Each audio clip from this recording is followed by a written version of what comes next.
Hello दोस्तों, नमस्कार। मैं शंभू पुरोहित। स्वागत है आप सबका आपके अपने यूट्यूब चैनल शंभू टेक्निकल में। और आज हम बात करेंगे लॉ ऑफ पॉसिबिलिटीज़ की, कि लॉ ऑफ पॉसिबिलिटीज़ किस तरह हमारे जीवन के अंदर काम करता है। आप समझे कि क्या कोई व्यक्ति इतनी ऊंची इमारत से 3000 रुपये के लिए क्या कूद सकता है?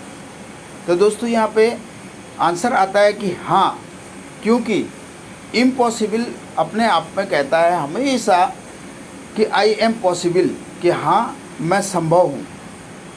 आपने ये भी सुना होगा कि ईश्वर के घर में देर है अंधेर नहीं। ऊपर वाला जब भी देता है छप्पर फाड़ के देता है। अब ये दोनों बातें हमें प्रेरित करती है, निरंतर कर्म करते रहिए। कर्म करने के लिए, लगातार अपने मार्ग पर प्रशस्त रहने के लिए।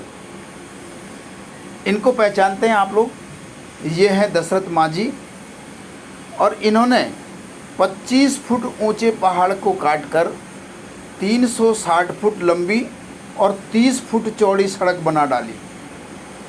पहाड़ काटकर सड़क बनाने में इनको 22 साल लगे।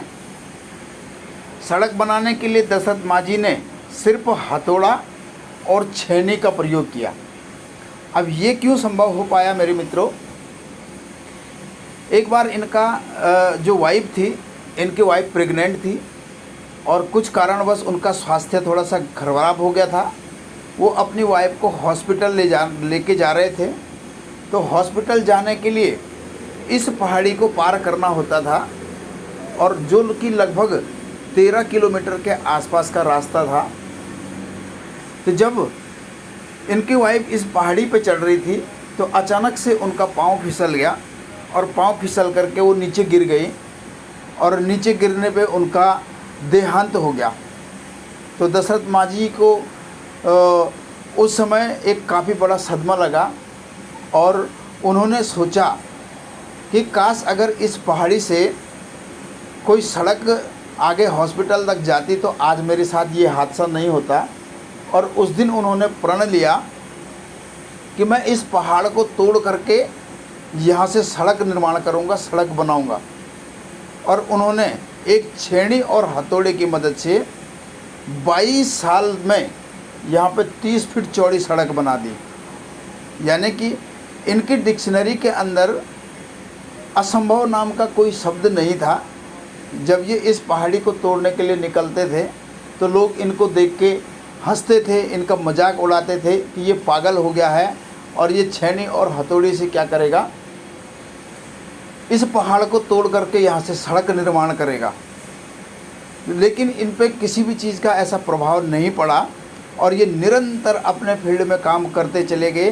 क्योंकि कहा जाता है कि आपको अगर किसी लक्ष्य की प्राप्ति करनी है तो उस लक्ष्य की प्राप्ति करने के लिए आपको निरंतर निरंतर निरंतर निरंतर प्रयासरत रहना होगा। और यही प्रयास इनको दशरथ मांझी के नाम से आज हम लोग जान पाते हैं। आइए सुनते हैं अमेरिका के एक महान व्यक्ति की कहानी। और ये महान व्यक्ति कोई और नहीं है, यह है डॉक्टर अब्राहम लिंकन।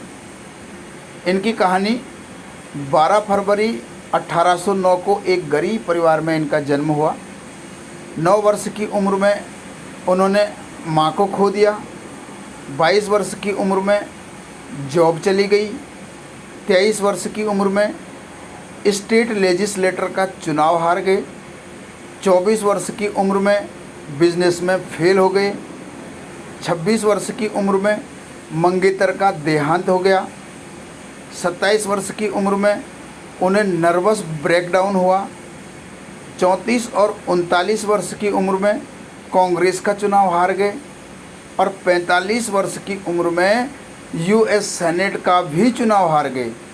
और 47 वर्ष की उम्र में उपराष्ट्रपति का भी चुनाव हार गए। 51 वर्ष की उम्र में राष्ट्रपति चुने गए मित्रों।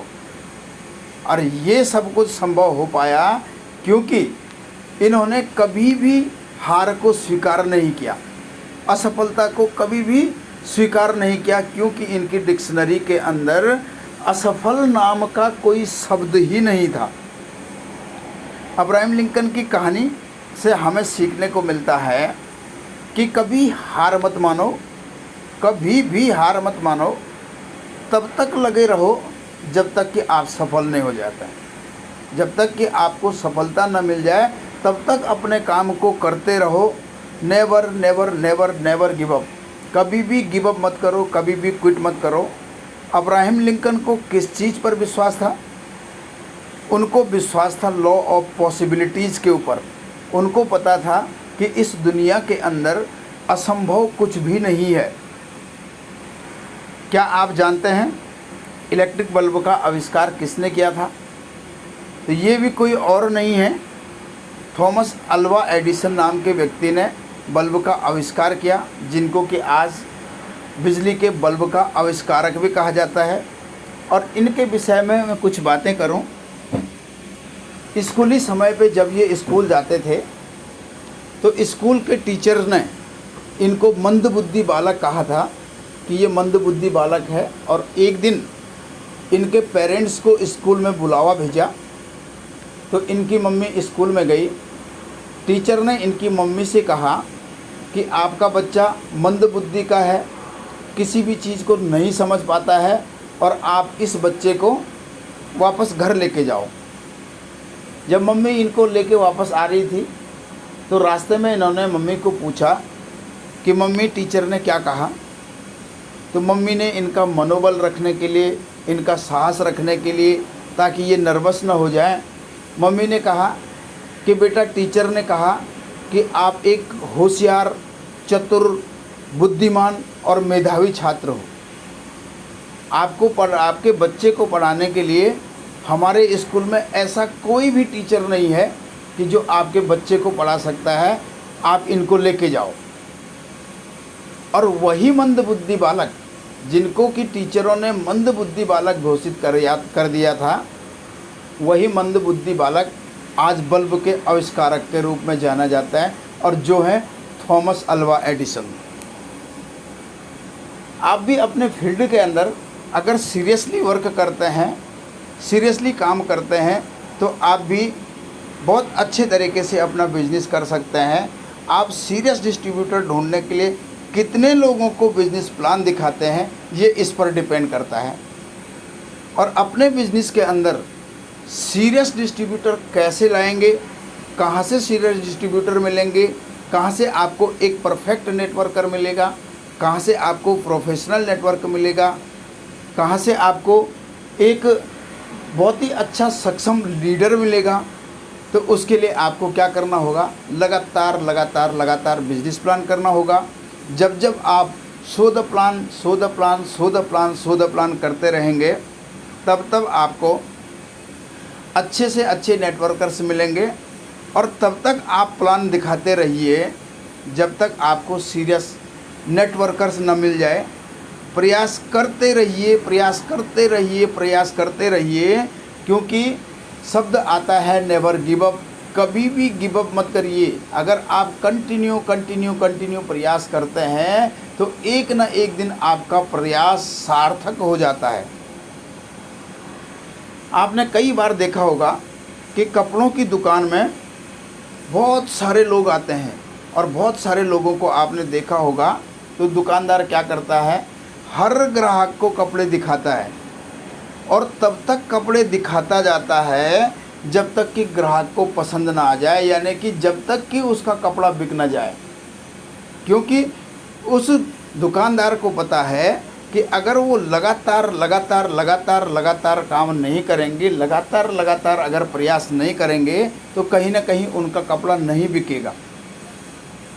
तो वो क्या करते हैं, उनको विश्वास रहता है, क्योंकि उनकी भी डिक्शनरी के अंदर असंभव नाम का कोई शब्द नहीं है, इसलिए वो लगातार अपने फील्ड के अंदर कंटिन्यूटी के साथ में काम करते हैं। Story of your struggle and success, यहाँ पे परिश्रम और सफलता के बीच जो स्टोरी होती है, वो स्टोरी होती है कि हम परिश्रम करते हैं, लेकिन परिश्रम कैसे करते हैं? एक आरामदायक स्थिति में।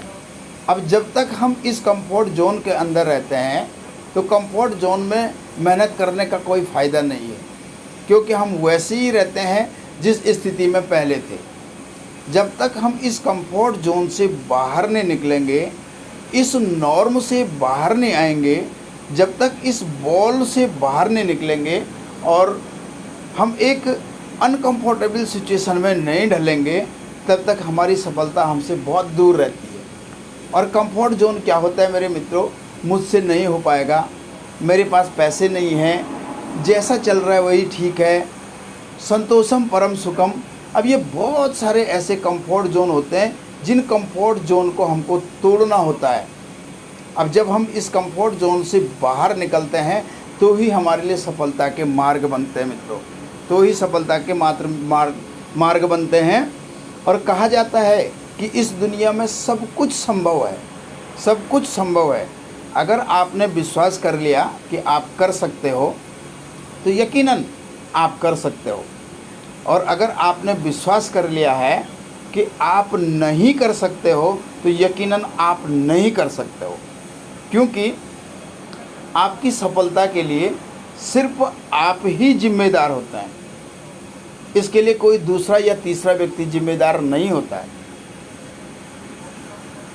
लॉ ऑफ पॉसिबिलिटीज़ संभावनाओं का एक विषय है, और आशा करता हूँ कि लॉ ऑफ पॉसिबिलिटीज़ के बारे में मैं कुछ जानकारी एकत्रित कर पाया और आपको वीडियो अच्छा लगा होगा। अगर आपको वीडियो पसंद आया तो आप ज़रूर का ज़रूर एक लाइक दे दीजिएगा। आपका बहुत बहुत धन्यवाद। Thank you so much.